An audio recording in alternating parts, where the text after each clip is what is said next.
بسم اللہ والحمد للہ والصلاة والسلام علی رسول اللہ اما بعد فاعوذ باللہ من الشیطان الرجیم بسم اللہ الرحمن الرحیم سیدنا کریم صلی اللہ تعالی علیہ وآلہ وصحبہ وبارک وسلم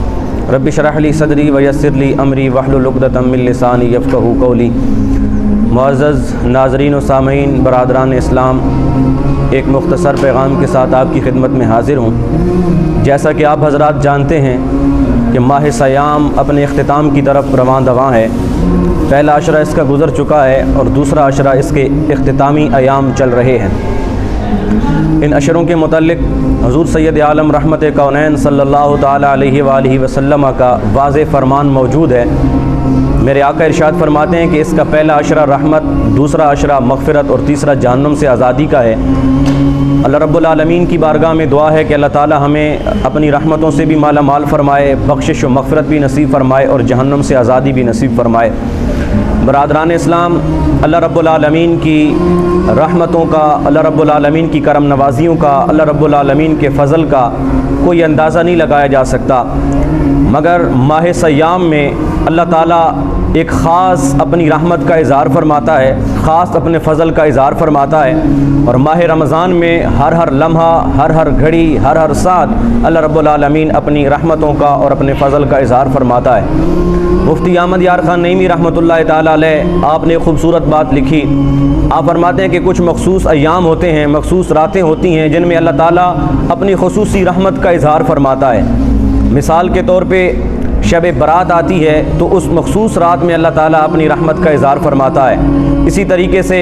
شب معراج آتی ہے تو اس میں مخصوص رات میں اللہ تعالیٰ اپنی رحمت کا اظہار فرماتا ہے۔ پھر عید الفطر کی رات آتی ہے تو اس میں اللہ تعالیٰ مخصوص رحمت کا اظہار فرماتا ہے۔ اسی طریقے سے ایام حج، عید الضحیٰ کے ایام جب آتے ہیں تو ان میں اللہ رب العالمین اپنی رحمت کا اظہار فرماتا ہے۔ مگر ماہ رمضان یہ اتنی برکتوں اور فضیلتوں والا مہینہ ہے کہ اس میں، اس کی ہر گھڑی میں، اس کے ہر لمحے میں، ہر ساتھ میں اللہ رب العالمین اپنی رحمت کا اور اپنے فضل کا اظہار فرماتا ہے۔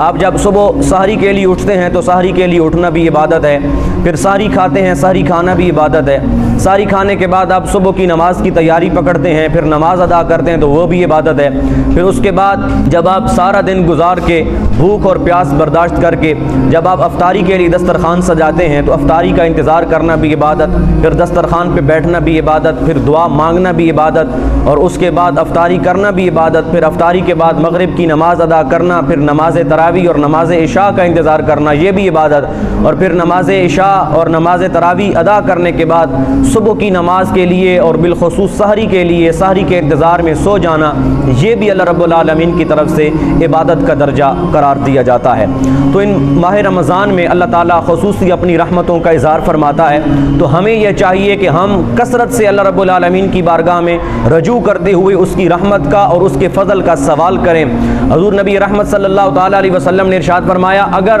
میری امت کو یہ پتہ چل جائے کہ ماہ رمضان کتنی فضیلتوں والا اور کتنی برکتوں والا مہینہ ہے تو میری امت یہ تمنا کرتی کہ کاش سارا سال رمضان ہی رہتا۔ تو برادران اسلام، ایک حدیث پاک میں حضور سید عالم رحمت کونین صلی اللہ تعالی علیہ وسلم نے ارشاد فرمایا کہ روزہ ایک ڈھال ہے، جس طریقے تلوار کا وار کیا جاتا ہے اور ڈھال کے ذریعے اس وار کو روکا جاتا ہے اور اپنے آپ کو محفوظ کیا جاتا ہے، تو میرے آقا فرماتے ہیں روزہ بھی ایک ڈھال ہے جو روزہ دار اور جہنم کے درمیان ایک ڈھال کی حیثیت رکھتا ہے، یعنی اس روزہ دار کو جہنم کی آگ سے محفوظ فرمائے گا۔ تو برادران اسلام، اللہ کی رحمت کا اور اللہ کی مغفرت کا تذکرہ ہو رہا ہے۔ اللہ تعالیٰ قرآن کریم میں بار بار اپنی رحمت کا بھی تذکرہ فرماتا ہے اور اپنی مغفرت کا بھی تذکرہ فرماتا ہے۔ ایک جگہ پہ اللہ تعالیٰ ارشاد فرماتا ہے، قل ان کنتم تحبون اللہ فاتبعونی یحببکم اللہ ویغفر لکم ذنوبکم واللہ غفور الرحیم۔ فرمایا ہے محبوب صلی اللہ تعالیٰ علیہ وسلم، آپ فرما دیجئے کہ اگر تم اللہ رب العالمین سے اور حضور نبی رحمت صلی اللہ تعالیٰ علیہ وآلہ وسلم سے آپ کی محبت کا دعویٰ کرتے ہو، فاتبعونی یحببکم اللہ، تو پھر اس کے لیے طریقہ یہ ہے، اصول یہ ہے، قانون یہ ہے، ضابطہ یہ ہے، فرمایا پھر میرے محبوب کی اتباع کر لو، میرے محبوب کی غلامی اختیار کر لو۔ جب حضور سید عالم صلی اللہ علیہ وسلم کی اتباع اور غلامی اختیار کرو گے تو یحببکم اللہ، پھر اللہ تعالیٰ بھی تمہیں اپنا محبوب بنا لے گا، ویغفر لکم ذنوبکم واللہ غفور الرحیم، اور پھر حضور کی اطاعت اور اتباع کی برکت برکت سے اللہ تعالیٰ تمہارے گناہوں کو بھی معاف فرما دے گا، اور اللہ تعالیٰ بہت زیادہ بخشنے والا اور رحم فرمانے والا ہے۔ پھر ایک جگہ پہ اللہ تعالیٰ ارشاد فرماتا ہے وَمَن يَغْفِرُ الذُّنُوبَ إِلَّا اللَّهُ، کہ تمہارے رب کے سوا کون ہے جو تمہارے گناہوں کو معاف فرمائے۔ تو اس آیت کریمہ سے یہ پتہ چلتا ہے کہ ہمارے رب کے سوا ہمیں بخشنے والا کوئی نہیں ہے، اس لیے ہمیں زیادہ سے زیادہ اپنے رب کے حضور توبہ اور استغفار کرنا چاہیے اور بخشش کا سوال کرنا چاہیے۔ ایک جگہ پہ اللہ رب العالمین ارشاد فرماتا ہے وَرَبُّكَ الْغَفُورُ ذُو الرَّحْمَةِ، فرمایا اور جو تمہارا رب ہے یہ مغفرت کرنے والا بھی ہے، رحمت فرمانے والا بھی ہے۔ تو اس آیت کریمہ سے بھی یہ پتہ چلتا ہے کہ مغفرت کرنے والی اور بخشش دینے والی ذات اللہ رب العالمین کی ہے، رحمت فرمانے والی ذات اللہ رب العالمین کی ہے۔ پھر ایک جگہ پہ اللہ تعالیٰ ایک اور مقام پہ قرآن کریم میں اپنی رحمت کا تذکرہ ان الفاظ میں فرماتا ہے، فرمایا ان رحمت اللہ قریب من المحسنین، فرمایا جو احسان کرنے والے ہیں، نیکی کرنے والے ہیں، بھلائی کرنے والے ہیں، بے شک اللہ تعالیٰ کی رحمت ان کے قریب قریب ان کے شامل حال رہتی ہے۔ پھر ایک اور مقام پہ اللہ رب العالمین ارشاد فرماتا ہے یا ایھا الذین آمنوا لا تقنطوا من رحمت اللہ ان اللہ یغفر الذنوب جمیعا انہ هو الغفور الرحیم، فرمایا کہ اللہ تعالیٰ کی رحمت سے مایوس مت ہو، اللہ کی رحمت سے نا امید مت ہو، بے شک اللہ تعالیٰ گناہوں کو معاف فرمانے والا ہے۔ تو برادران اسلام، ان چند آیات میں اللہ تعالیٰ اپنی رحمت کا تذکرہ اور اپنی مغفرت کا تذکرہ فرماتا ہے۔ اب آئیے ذرا حدیث پاک اٹھائیے، حضور سید عالم رحمت کونین صلی اللہ تعالیٰ علیہ وسلم نے ارشاد فرمایا التائب من الذنب کمن لا ذنب لہ، فرمایا گناہ سے توبہ کرنے والا ایسا ہے جیسا اس نے گناہ کیا ہی نہیں ہے۔ پھر ایک اور حدیث میں حضور سید عالم رحمت کونین صلی اللہ تعالیٰ علیہ وسلم ارشاد فرماتے ہیں الایمان بین الخوف والرجاء، فرمایا ایمان دو چیزوں کا نام ہے، خوف کا اور امید کا۔ مطلب کیا ہے؟ مطلب یہ ہے کہ انسان کے دل میں خوف خدا بھی ہو، اللہ کی رحمت پہ امید بھی ہو، تو جب یہ دو چیزیں جمع ہو جائیں گی، خوف اور امید، تو اللہ رب العالمین پھر اس کو ایمان کا کامل درجہ عطا فرمائے گا۔ تو برادران اسلام، اگر ہم خلوت میں ہیں پھر بھی ہمارے دل میں خوف خدا ہونا چاہیے، اگر ہم جلوت میں ہیں پھر بھی ہمارے دلوں میں خوف خدا ہونا چاہیے، اور یہ خوف خدا ہی ہے جو علماء کی زینت ہے، جو نیک لوگوں کی زینت ہے، جو متقین کی صفات میں سے ایک صفت ہے کہ وہ ہر لمحہ ہر گھڑی اللہ رب العالمین کی بارگاہ میں لرزہ بندام رہتے ہیں، خوف خدا سے تڑپنے والے ہوتے ہیں۔ تو برادران اسلام، یہ ماہ سیام بڑی تیزی کے ساتھ گزرتا جا رہا ہے، تو اگر یہ جو لمحے جو دن گزر گئے، خدا نخواستہ اگر ہماری غفلت میں گزرے، تو ابھی جو باقی ایام ہیں ان کو غنیمت سمجھتے ہوئے ہو سکتا ہے کہ اگلے ماہ رمضان میں ہم زندہ نہ ہوں، یہ ہماری زندگی کا آخری ماہ رمضان ہو، آخری ایام ہو جو اللہ تعالیٰ نے ہمیں نصیب فرمائے، تو ان کو غنیمت سمجھتے ہوئے اپنی آخرت کی فکر کیجئے اور اللہ رب العالمین کی بارگاہ میں رحمت کا اور مغفرت کا سوال کیجئے، کیونکہ اللہ تعالیٰ خصوصی طور پہ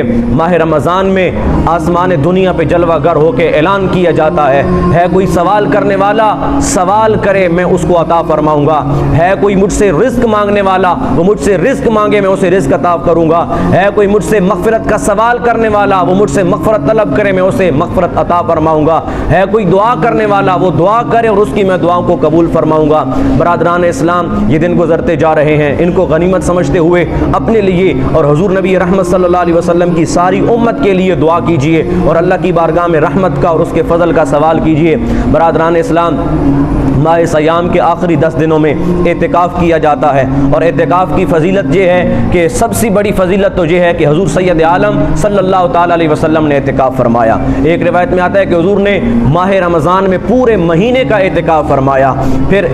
آخری 10 دنوں میں تو آپ نے کثرت کے ساتھ اعتکاف کیا۔ حضور سید عالم صلی اللہ تعالیٰ علیہ وسلم نے ارشاد فرمایا جو شخص رمضان المبارک کے آخری 10 دنوں کا اعتکاف کرتا ہے تو اللہ رب العالمین اس کو 2 حج اور 2 عمرے کا ثواب عطا فرما دیتا ہے۔ برادران اسلام، جو شخص اعتکاف میں بیٹھتا ہے اس کا مقصد یہ ہوتا ہے رضائے الہی، اس کا مقصد یہ ہوتا ہے کہ اللہ کی بارگاہ میں زیادہ سے زیادہ عبادت کی جائے، اور حضور سید عالم صلی اللہ علیہ وسلم نے فرمایا کہ ماہ رمضان میں اللہ تعالیٰ تعالیٰ نے ایک رات ایسی بنا دی ہے جو 1000 مہینوں سے بہتر ہے، جس کو شب قدر کہا جاتا ہے، اور حضور سید عالم فرماتے ہیں اس کو ماہ رمضان کے آخری عشرے کی تاک راتوں میں تلاش کرو، اس کو چھپا دیا گیا تاکہ میری امت غفلت کا شکار نہ ہو جائے۔ تو ہر تاک رات میں عبادت کرنی چاہیے اور اس شب قدر کو تلاش کرنا چاہیے، اور خوش نصیب ہیں وہ لوگ جو ماہ رمضان کے آخری 10 دنوں کا اعتکاف کرتے ہیں، مسجدوں میں رہتے ہیں، اللہ کے گھر میں مہمان بن کے رہتے ہیں، تو ان کا ایک ایک لمحہ، ایک ایک ساتھ، ایک ایک گھڑی وہ مسجد میں گزرتی ہے، تو یقیناً ان کی تاک راتیں بھی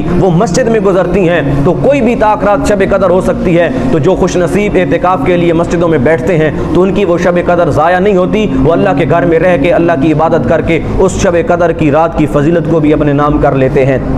برادران اسلام، جو شخص مسجد میں اعتکاف کے لیے بیٹھتا ہے تو اللہ کے فرشتے اس کے پاس آ کے بیٹھتے ہیں اور اس کی باتوں کو سنتے ہیں، اس سے مانوس ہوتے ہیں، اور اگر کسی وجہ سے وہ مسجد میں نظر نہیں آتے، باہر چلے جاتے ہیں، بیمار ہو جاتے ہیں، تو میرے آقا فرماتے ہیں پھر فرشتے ان کو باہر نکل جاتے ہیں تلاش کرنے کے لیے۔ اگر وہ بیمار ہو جاتے ہیں تو ان کی عیادت کرنے کے لیے فرشتے جاتے ہیں۔ تو برادران اسلام، یہ ساری فضیلتیں اور برکتیں ماہ رمضان کے صدقے ہمیں نصیب ہیں، تو دعا ہے اللہ تعالی ہمیں ماہ رمضان کی برکتیں نصیب فرمائے، اللہ تعالی ہمیں اپنی رحمتوں سے، اپنے فضل سے اور بخشش و مغفرت سے مالا مال فرمائے۔ وما توفیقی الا باللہ، علیہ توکلت و الیہ انیب۔